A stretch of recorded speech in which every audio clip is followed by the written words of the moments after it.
Okay,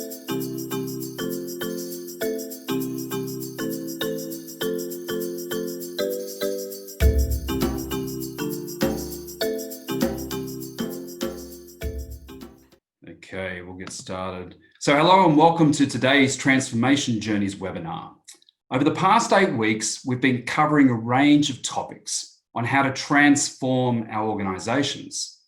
And if we thought that transforming an organization or a company was difficult, then today may even put that into context further for you, as we actually discuss how do we transform ourselves? How do we actually transform our mindsets? Now, this is admittedly not the most comfortable topic or conversation, though it's actually an important one for us to be having, with many family members, peers, team members having many tough times over the past months. And whether that's due to isolation, finances, business troubles, relationship troubles, or so on, 2020 has certainly been a difficult year for many.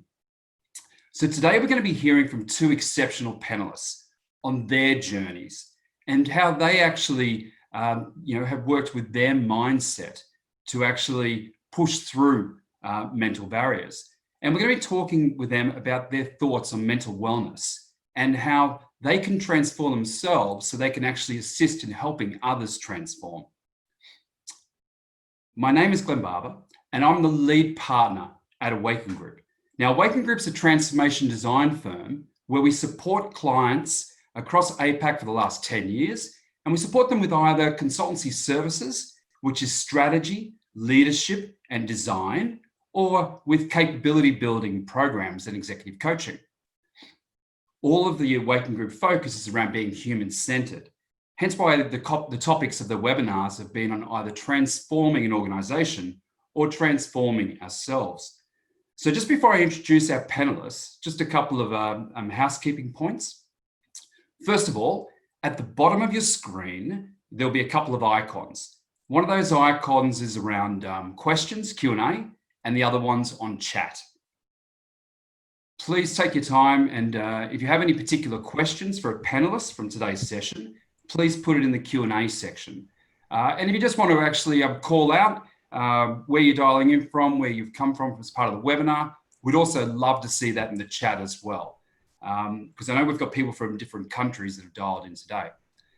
Now, as I mentioned, the topic we're going to be covering today around transforming ourselves can actually set off a bit of a trigger. So I just want to make sure everyone's aware as well that there will be some part of our conversation which will touch upon some very sensitive matters and even a little bit of a conversation too around suicide prevention. So if you have any triggers that come from this, please make sure you do speak to somebody that you trust or call somebody that you trust or a helpline if it triggers anything with you. So at this point, I'd love to introduce our panelists. Today, we are joined by Justin Geange. Now, Justin's actually dialed in from Queensland, Australia. Justin's a trainer. He's a father, he's a husband, he's a plumber, he's a musician, but Justin's also an all-round great person. He's also a survivor of attempted suicide, and he actually now, for the last 3 years, has actually been working in very much getting his story and sharing his story with others and supporting them through having dialogue and conversation around mindset and also around suicide prevention. So Justin, love to welcome you today. Thanks, Glenn. Privileged to be here, mate. Looking forward to having a yarn with you. Yeah, great. Thanks, Justin. We've also joining Justin, we have Anthea Ong. Anthea is a former nominated member of Parliament based in Singapore. She's actually an advocate too, extensive advocate in regards to mental health and also especially the mental health care policy changes that have been happening across Singapore, which is very exciting. She's the founder of Work Well Leaders Work Group, which is an action-orientated community of CEOs and leaders from the people, public and private sectors. She wears many, many different hats, as you can see with one there today, but she's also working very much around cross-sector collaboration and sharing of best practices. She's a social entrepreneur and founder of Hush Tea Bar, which is how I've met Anthea. As I mentioned, she's based in Singapore and very much focused around purpose and mental well-being. Welcome, Anthea. Thanks very much, Glenn. Very happy to be here. Hello, everyone. Good morning. Yeah, great. Thanks, Anthea. Okay, just to get us started, I would like if Anthea and Justin, if you could please just share your personal experience with managing mental health, and how did you actually start on this journey of helping others? Anthea, can you start us there, please? Sure. Thanks for that, Glenn. It's not always the easiest question to respond to, because it seems like a different lifetime ago, but yet I'm still very much in it. And so I guess the most definitive marker of me really dealing with this whole issue with mental health and mental wellness would be when I suffered a colossal collapse about 14 years ago. And a string of events, including that led me to having a broken heart, a broken marriage, and then along with it, a broken business. And that, that was just such a lot to deal with for someone who in a conventional sort of way was described as successful, because I was actually, working around the world, managing businesses. And at that point in time, I was also the CEO and founder of my own technology company. And I remember that night was the night when I saw in my bank account at the ATM machine that I only was left with $16, 16. I will never forget that. So this number 16 is sort of etched deep in my mind. That was the night where I felt, it was already building up, but I think when I saw the $16 was when I felt, I felt, I was as broken can be. That deep sense of failure, that deep sense of displacement, loss, despair, and lots of thoughts coming through. So I think that was really the first time I would say I knew what it felt like to be in a state of hopelessness. And in fact, that same night was also the night when I really contemplated the distance between the big windows on my 18th floor apartment and the ground below. And really thinking there was no way out. So that I would say would be the first moment that I realized, what mental health and the state of your mental well-being is all about, or when you have a poor state of mental health. And so then on the same night, which I laid there very quietly for 4 hours, something shifted. So the broken tape recorder was going on about how I've lost this and that, how I'm no longer a CEO, I'm no longer a wife, I'm no longer this, I'm no longer having a full wallet, and all of that. Laying there very silently because I had nowhere to go and because I was dead to the world. The body wasn't able to move. Something shifted, and that shifted strangely to, and I can never really explain why, to be really honest, except I know now silence is a big part of our lives, definitely my life. But I think the silence really shut the chatter, the broken tape recorder that I was talking about. And then it allows me to go a layer deeper after all these layers have been taken away, to what I still had. Then I still have most of it now, all of it now actually. And that shifted me and saved me. And so I always say that silence saved me that night. And it's also saved me, healed me, and also expanded me. So that's how I got started. To answer Glenn's question about my personal journey with mental health and mental well-being, I definitely was depressed. It was a deep, deep, dark place. I did thankfully seek help. The psychiatrist deemed me to be not clinical, but clearly I was just so affected by such a sudden change of, life events that just got me to a place where I felt I was going down the downward slippery slope.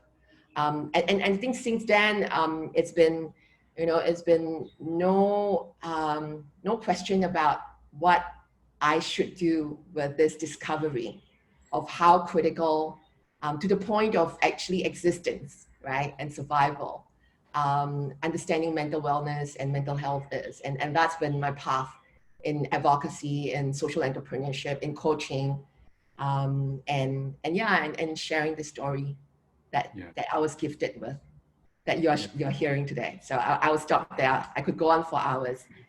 And Anthea, I definitely want to hear more about that after too, around the stillness and that the silence and the vulnerability that you've touched on there. So, so Justin, can you also share with us, please, mate? Yeah, for sure, Glenn. Look, I've had my battles pretty much over all my life, but I had a really good period of my life when I was sort of hitting my 40s. I know I look pretty young, but no, I'm still in my 40s. I thought I'd worked myself up the chain. I was a middle-level manager, and I was working big hours, doing everything. I thought I was bulletproof, so I ended up running for state politics in my local area. I then went on reality TV. I went on Australia's Got Talent, and I made the semi-finals there. I was a mascot for a professional rugby league team here in Australia, the Brisbane Broncos. And so my cup was so full that it had to empty out. And I crashed in 2012. At the end of the year, after running for state politics, all of this happened within the space of a year. My boss started to notice some changes in me. And he started taking me out for coffee and kept asking me, "What's going on, mate? We're noticing some stuff about you that is not like you, and you're saying things that aren't like you, and you're doing things that aren't like you. What's going on?" Now, look, I've been trained since I was knee-high to a caterpillar that, you don't reach out when you're doing it tough. And so I kept going, "I'm all right, mate, I'm all right." But I wasn't. I was struggling. But he was a great mate and a good boss, and he kept taking me out, and he kept noticing, and he kept calling me out on what he noticed. And then finally, after about 17 sessions at the coffee shop, I said, "Mate, no, I'm struggling. I don't know what to do." And look, he was fair dinkum with me. He said, "Oh, I don't know what to do either. How about we make a call?" So we called my local doctor, and long story short, that's pretty much how I ended up in hospital that year, in a psychiatric unit, where they diagnosed me with a mental illness called bipolar type 2. And it was from that point there that I started getting all these messages and visits from mates that were challenging me on, what was going on in my world. And so that pretty much was that turning point. That turning point of having conversations with my mate. We'll talk a little bit about conversations later on. But for me, my journey is still going. It's not a destination. It's a journey. It's a process. And that's why I do what I do today, because I know that we're all human. None of us are bulletproof. And we can all go through tough times like I have as well. Yeah. Thanks, Justin. Thanks for sharing. I'm just want to focus us in on a slide right now. As part of, from an organization point of view, whenever we work with companies around transformation, we look at these 5 areas of purpose, leadership, environment, capabilities, and story. And that's to create a holistic image as to where an organization's at and where an organization needs to go. Now, when we look at individuals, we look at the left-hand side there, in regards to purpose, story, and capabilities. Anthea, I'd love if you could just share your thoughts around purpose and the importance of having that purpose and what you've done from purpose perspective in your transformation. You're just on mute there still, Anthea.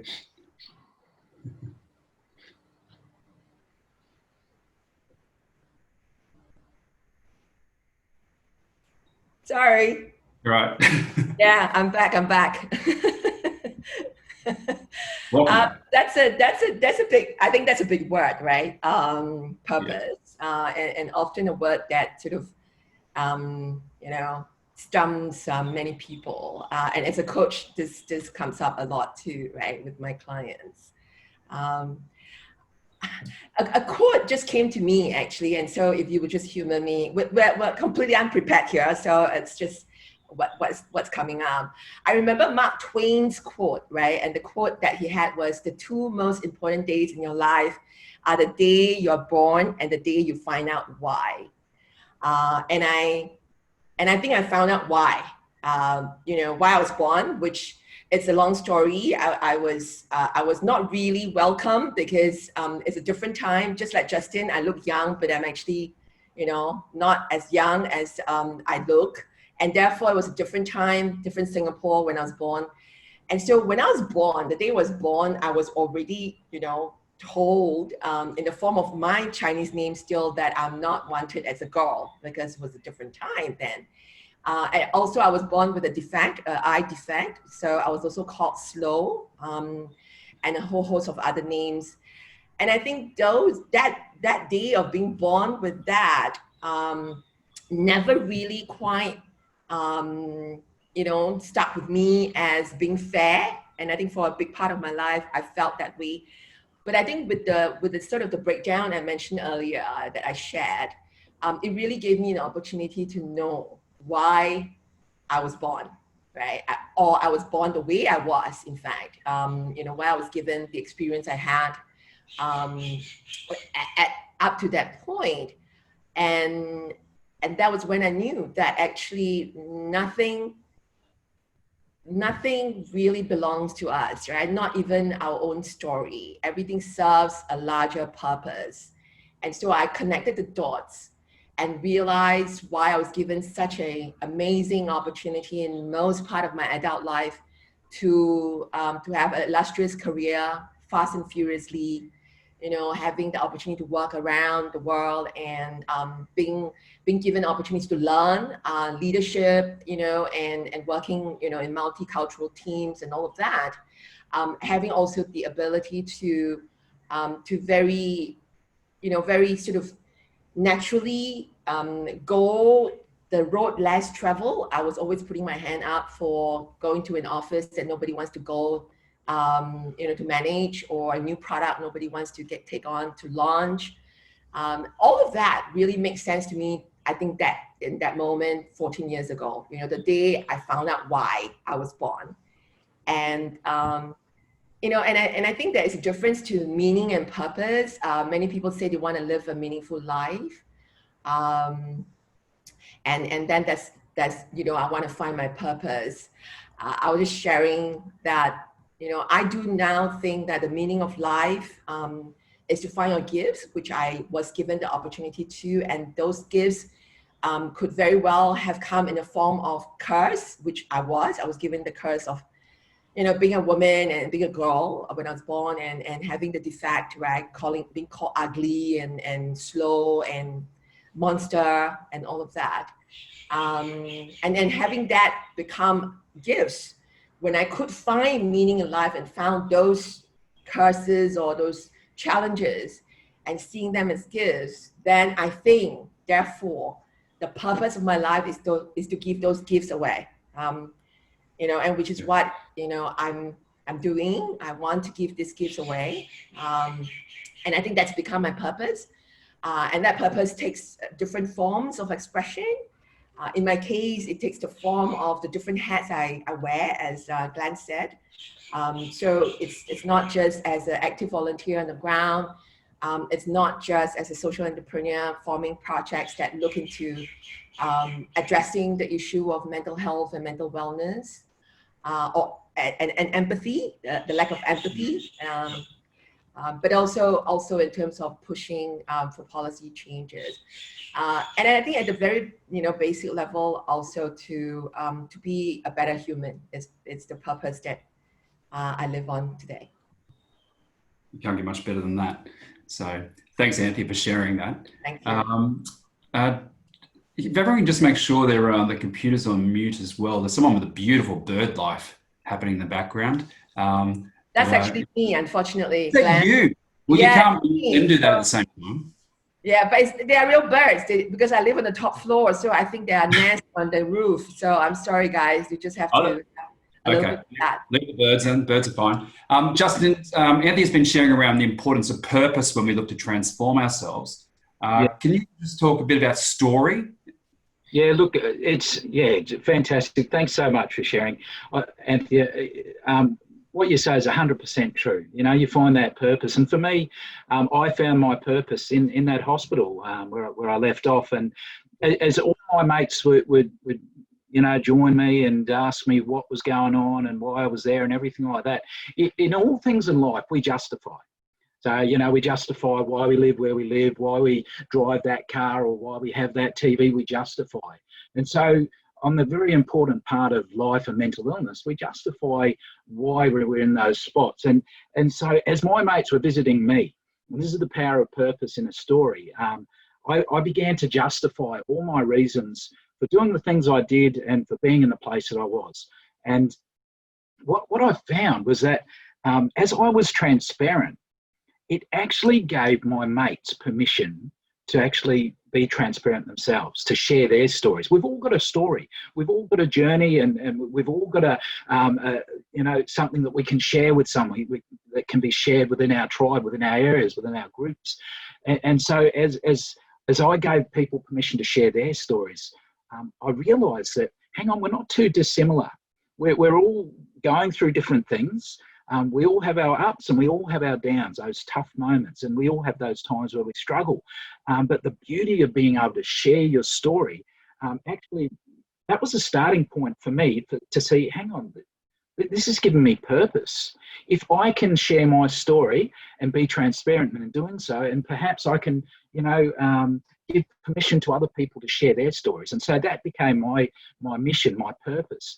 And it's so important, that word purpose, to be able to go, okay, boom, this is what I was born for. Like Mark Twain said, those 2 points in life. And so that's where I found my purpose. Sharing my story actually enabled and gave permission to other people to share their stories.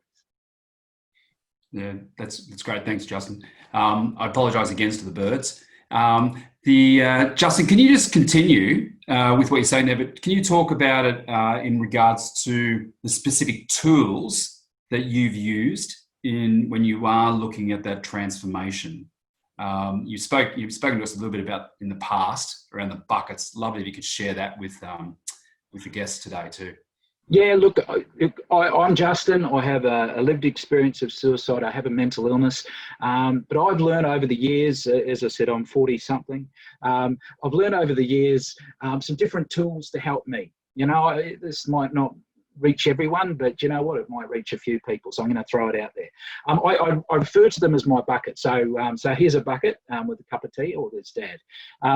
So what I try and do is I have 4 buckets. So those buckets are my bucket for physical, my emotional bucket, and I'm not talking feelings, like I really struggle with that over here in Australia, talking about your feelings. I'm more talking about that connection. So connection to family, connection to friends, connection to, society. A mental bucket, that's the 3rd bucket, and the 4th bucket being the spiritual bucket. And I'm not talking about religion there, I'm talking about purpose. So that's where that purpose comes in for me. So what I find is, for me to stay well, for me to be able to stay well, and not only stay well, but actually have capacity to help other people, because that's my purpose. I have to tip into each of those buckets. So the physical bucket, look, I might not look like it, but I actually enjoy gardening. And so that physical activity of getting out into the garden, working with my hands, all those sort of things, that really tips into that physical bucket. The emotional bucket, so that's that bucket around connection. So for me, I called Mum and Dad last night. They live in New Zealand, I live in Australia, and so we FaceTime and I show them my garden, and we put on funny faces on those apps and things like that. But that's the way that I keep connected to my family. I've got neighbours that are doing it tough, and so I do things like mow the neighbours' lawns, because I know that they don't have an edger, and that's just a small thing that I can do that'll help connect me with my neighbour. So that's tipping into that emotional bucket.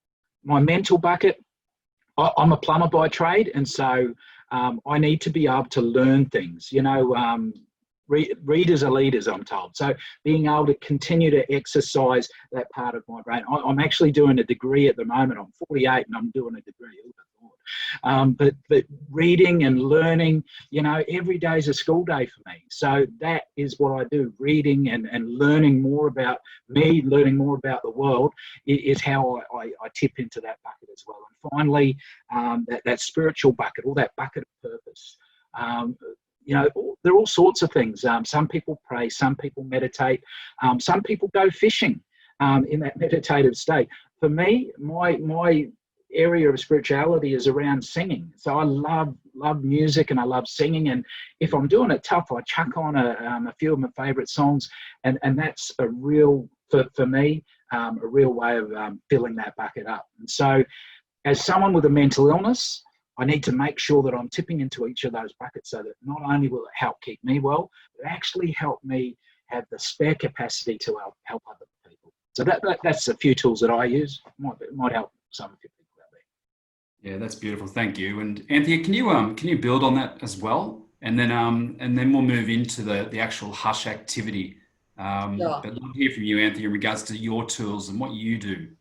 Right. Okay. I'll start off with what happened that night, which is obviously gratitude, and that practice that shift that saved me, other than silence, was obviously gratitude. And gratitude means, instead of looking at what I don't have, what I've lost, I focus on what I still have and what I have, and that really helps to always sort of recalibrate the emotions and bring about that sense of abundance, instead of us sort of carrying that scarcity mindset, which obviously is not very supportive of our mental well-being.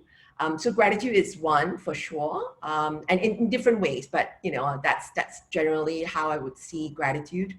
The second would be giving, and I think that's very much part of what Justin and I have been sharing. That purpose comes from giving, even if our giving takes different forms, but that sense of being able to sort of look after others because of what we have. And I think, the beauty of having navigated my way out of only having $16 at 38 years old, and having lived a high life before that, is the realization of how little we need to live and give joyfully. And so we can always give. And in giving, there is so much of, never mind the joy, but you feel such a sense of place and such a sense of usefulness. And therefore it brings with it that abundance that I think really helps to keep us in a good state of well-being, right? Mentally, emotionally. And I mean giving at 3 levels, please, right? Giving is not just about others. Giving includes ourselves. So that's the giving to ourselves, because as Justin said, we can't pour from an empty cup. That's giving to our loved ones. And I think very often, I think it was Mother Teresa who said this, that charity should start at home. So never forget, your immediate loved ones. And when I mean giving, I mean really having that connection that Justin talked about, right? Be present. It's not really just sort of buying a toy or, just having dinner, but we're not present. So I'm talking about really being present, giving your presence and yourself to your family members, your loved ones. And the third is giving to your community. And again, I'm not talking about, changing the world type of giving to the community. And that's good too, if you are actively volunteering and that's, some awesome change-making projects that you're doing. But I'm going down to the very simple thing of giving a smile to your elderly neighbor, going to say hi to someone in your neighborhood who may have special needs, and that you can actually offer, a meal or just your company. And so that's giving, the second part for me, in terms of my tool, going with Justin's term, that could be my second bucket. The third is, as you already now know, is silence, right? It's silence because I have found that silence bring with it such a lot of space for reflection, for clarity. for vulnerability. And Justin alluded to that, earlier, that actually is in silence where we are able to sort of work with who we really are. And in that vulnerability, we will find space for ourselves to accept and love ourselves, but also for others who love us and care for us to have a way to show their love, right? I think Justin used the word give your mates permission. Yeah. To also be okay, be open. So that's one part of it, but I think it's also in silence that so we don't remember just who we are in silence, we will also remember who we are to each other. And because in a rushed state of mind, it's very easy to just be very sort of self-focused to your own goals and to your, even just to your immediate family. But I think in silence, we then start to understand the interconnectedness between each other. And I find a lot of joy in that.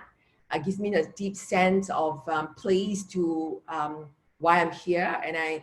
And to Justin's point, I think that's spirituality, isn't it? Because that's humanity. But we can actually continue to stay in humanity. And I think silence helps to bring about that. Yeah, I love the passion. I love the vulnerability and the emotion when you speak, and silence is vital, I guess, particularly while we are looking at our purpose and our how we do impact not just others but ourselves with the head games that we have going on. So how do actually take that silence and maximize it? Anthea.